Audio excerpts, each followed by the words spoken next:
Light bill પણ ભરે છે, ઘરવેરો પણ ભરે છે।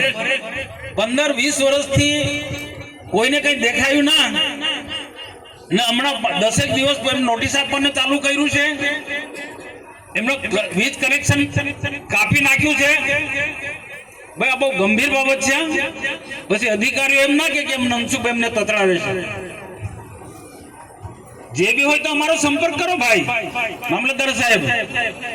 આ બધું નહીં ચાલે। તમે મામલતદાર છે કે અહીંયા તાલુકાના રાજા નથી એટલું સમજી લેજો।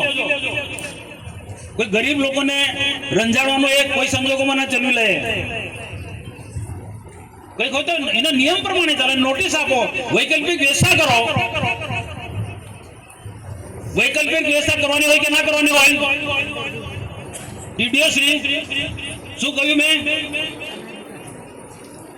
કોઈ તોડવાનું નથી। મેડમ છે એને જરા કલેક્ટરનું પણ ધ્યાન દોરજો। લોકોને રંજાડવા માટે સરકાર થોડી છે। હવે કોઈ પણ કર્મચારી માનસિકતા સરકારનો રૂલ્સ નિયમ હોય તો ધ્યાન દોરો। અમને કહો, તમે રસ્તો કાઢીશું।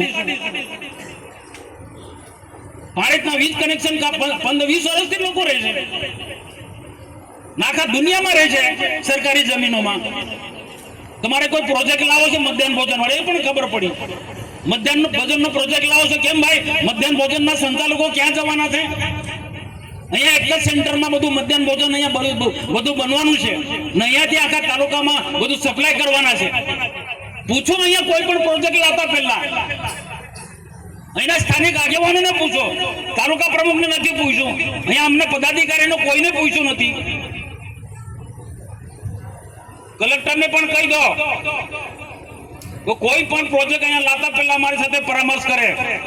કલેક્ટર કઈ એનો રાજા નથી ભાઈ। અમને શા માટે તમે છંછેડો છો? અમે વિકાસમાં માનીએ છીએ, તમારા પણ સહકારની જરૂર છે। એક હાથે તાળી નથી પડતી। વિકાસ કરવો હોય તો પદાધિકારી ને અધિકારીઓ બધે સાથે મળીને, પણ ગરીબ જનતાને આદિવાસીને રંજાડવાનું ના હોય ને। કાયદો ભલે હોય પણ કાયદામાંથી પણ વ્યવહારિક રસ્તો કાઢવો પડે કે ના કાઢવો પડે? કાયદા તો છે, અમને ખબર છે, કાયદાનું પાલન અમે કરીએ છીએ, પણ આ કાયદાઓ થકી ગરીબોને આદિવાસીઓને કે રંજાડવાનું થોડું હોય? આવું કોઈ સંજોગમાં ન ચાલી લેવા જાય।